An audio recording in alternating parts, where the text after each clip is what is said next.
Ladies and gentlemen, my friends, I want to talk to you today about something that can change the course of your life. Something so simple, yet so powerful. And that is, be careful who you share your plans with. You see, we live in a world where people are quick to speak, quick to announce, quick to seek approval from others. But the Bible tells us in Proverbs 21:05, the plans of the diligent lead to profit as surely as haste leads to poverty. What does that mean? It means when God puts something in your heart, when He gives you a vision, a dream, a purpose, don't be in a hurry to tell the world, because not everyone will celebrate what God is doing in your life. Some will doubt you. Some will discourage you. Some will even try to stop you. But let me tell you today, you don't need their validation. If God has spoken it, He will fulfill it. Look at Joseph in the Bible. God gave him dreams of greatness. But what did he do? He told his brothers, and they hated him for it. They betrayed him, threw him into a pit, sold him into slavery. Why? Because not everyone can handle the plans God has for you. Some people are not meant to hear your plans, they are meant to see your results. When Noah built the ark, he didn't run around trying to convince people. He kept building. When Nehemiah rebuilt the walls of Jerusalem, he didn't stop to explain himself to his enemies. He kept building. And that's what you must do. Keep building. Keep praying. Keep trusting. You don't need to prove yourself to anyone. Let God be your defender. Let your success be your testimony. So today I ask you, what is it that God has put in your heart? A dream? A mission? A calling? Then guard it, protect it, nurture it in prayer, and in due time the world will see what God has done. Because when God is for you, no man can stand against you. In life, we often feel the urge to share our dreams, our goals, and our ambitions with those around us. It's natural. We seek encouragement, validation, and sometimes just the excitement of speaking our vision into existence. But what we fail to realize is that not everyone needs to know our plans. There is wisdom in keeping certain things between you and God until the right time. When we share too soon, we open the door to unnecessary opposition, doubt, and sometimes even sabotage. Not everyone will see your vision the way you do. Not everyone will believe in what God has placed in your heart. Some may discourage you, not out of malice, but simply because they cannot comprehend the greatness of what you are meant to accomplish. Others, however, may actively try to hinder you out of jealousy, fear, or selfish motives. Look at the story of Joseph in the Bible. God gave him dreams of greatness, dreams that one day he would rise to a position of power and influence. But what did he do? He shared those dreams with his brothers. Instead of celebrating him, they despised him. They were so filled with envy that they plotted against him, eventually selling him into slavery. Now, was Joseph's dream from God? Yes. But his mistake was revealing it to the wrong people at the wrong time. His words sparked opposition that could have been avoided if he had simply kept quiet.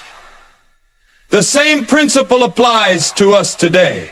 Sometimes the best response is silence. When God places something in your heart, it is often meant to be nurtured in secret before it is revealed to the world. There is a season for preparation, a season for growth, and a season for fulfillment. But if we rush to announce our plans before their time, we risk inviting unnecessary struggles that could have been avoided. People's words have power. The wrong voices can plant seeds of doubt in your mind. You may start questioning whether you're capable, whether you're worthy, whether the dream was even real in the first place. You may begin to feel discouraged because someone close to you couldn't see what you saw. But let me tell you,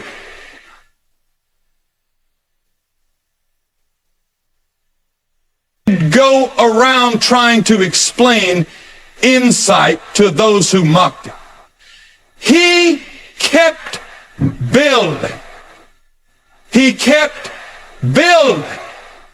Not just the help, the answer to those who mocked him. He kept building. He kept building. He kept building. He kept building. Even Jesus himself didn't reveal everything at once. He often spoke in parables, knowing that not everyone was ready to receive the truth.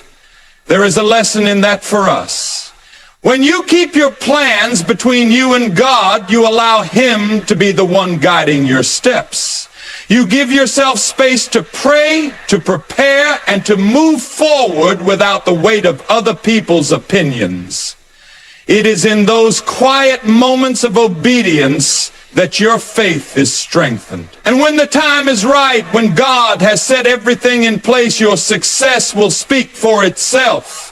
So I encourage you today, be discerning about who you share your plans with. Not everyone needs to know.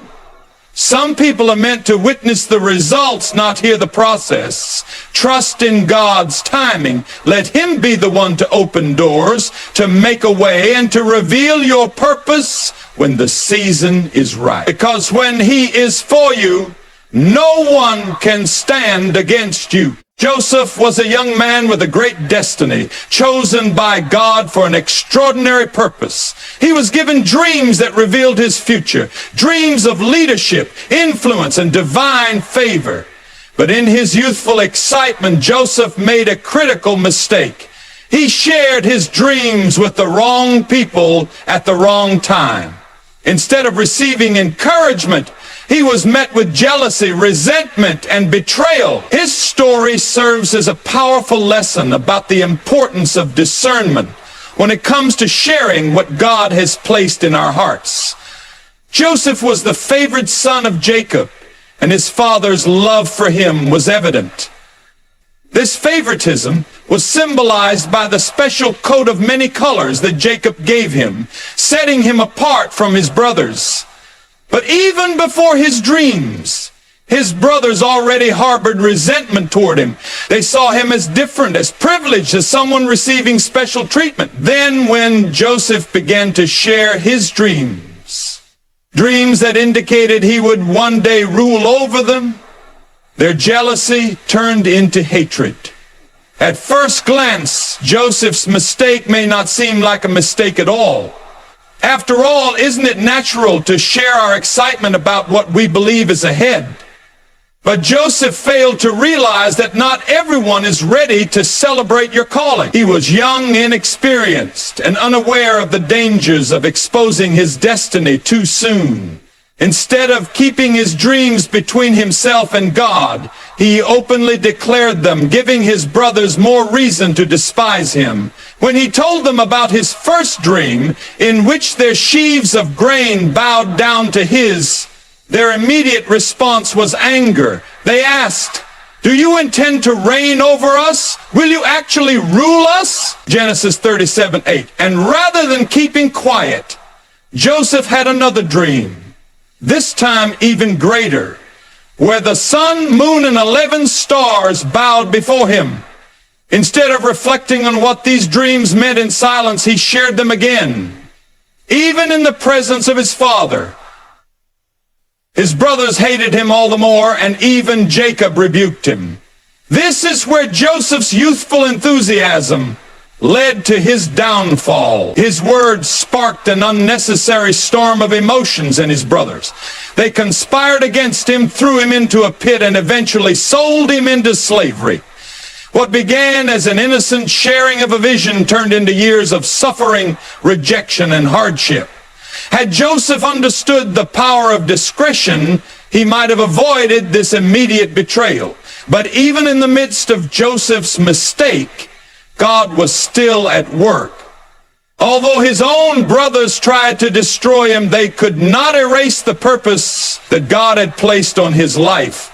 Through years of trials, being sold into slavery, falsely accused in Potiphar's house, imprisoned for a crime he did not commit, Joseph remained faithful. He learned the value of patience, wisdom, and humility. And in time, his dreams came true. He was elevated to the highest position in Egypt, second only to Pharaoh. And his brothers did bow before him, just as God had shown him years before. The lesson here is clear. Not everyone is meant to hear your dreams. Some people are not prepared to understand what God is doing in your life. Others may be filled with jealousy or doubt, and their reactions can create unnecessary obstacles. Joseph's story teaches us to be cautious with our words, to seek God's wisdom before revealing our plans, and to trust that his timing is always perfect. There will be moments when God gives you a vision for your future. He may place a calling on your life, a mission, or a purpose that is far greater than what others can comprehend. But before you announce it to the world, pause.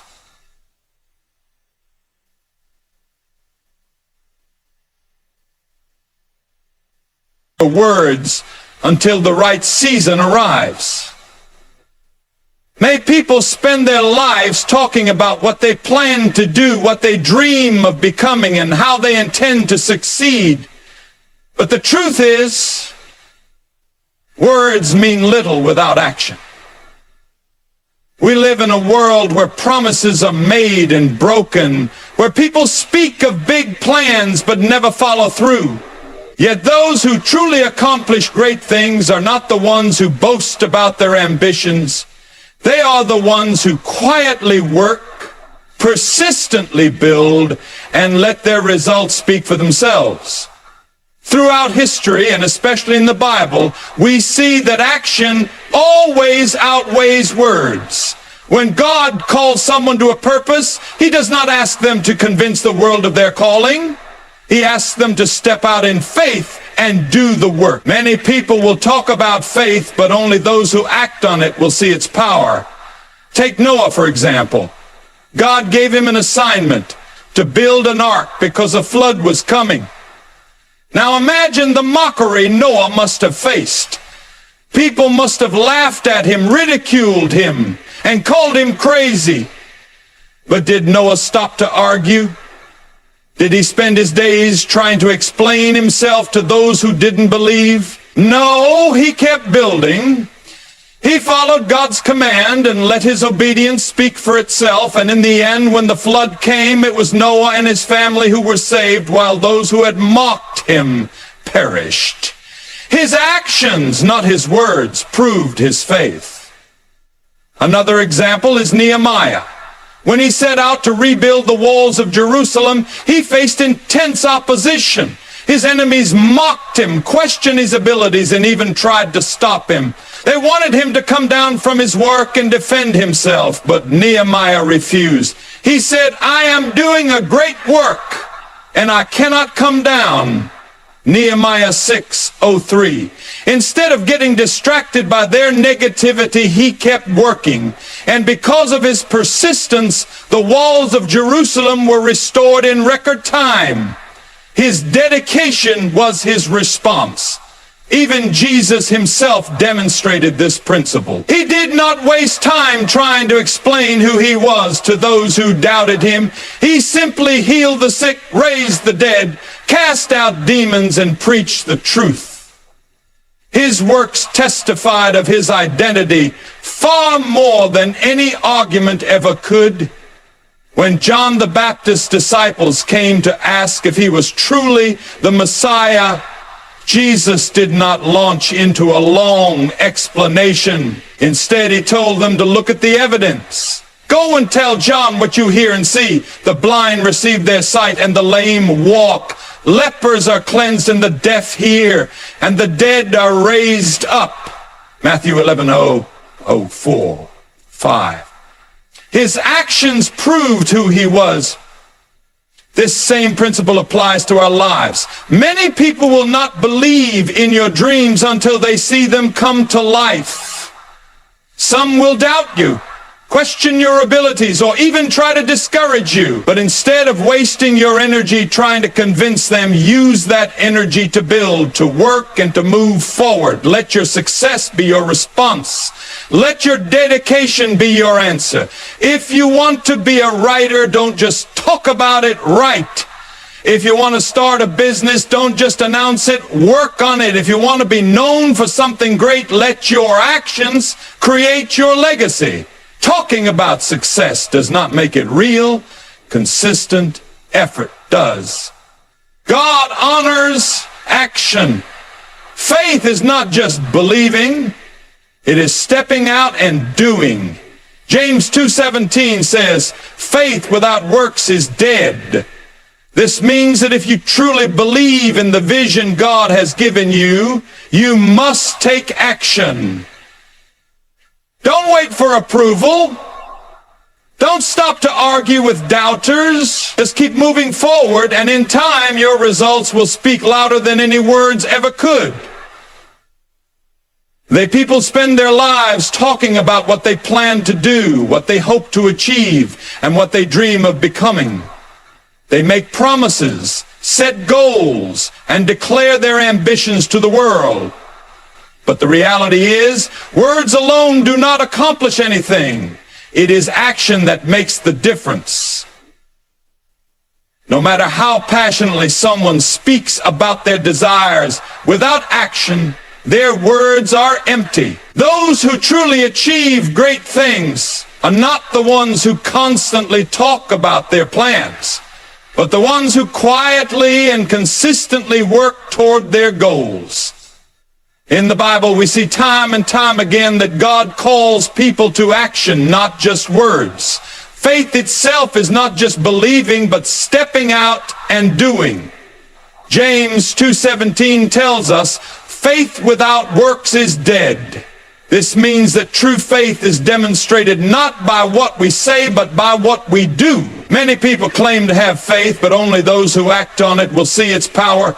Consider Noah. God instructed him to build an ark because a great flood was coming. Now Noah could have spent time arguing with the people around him, trying to convince them that the flood was real. He could have pleaded with them to believe in his mission.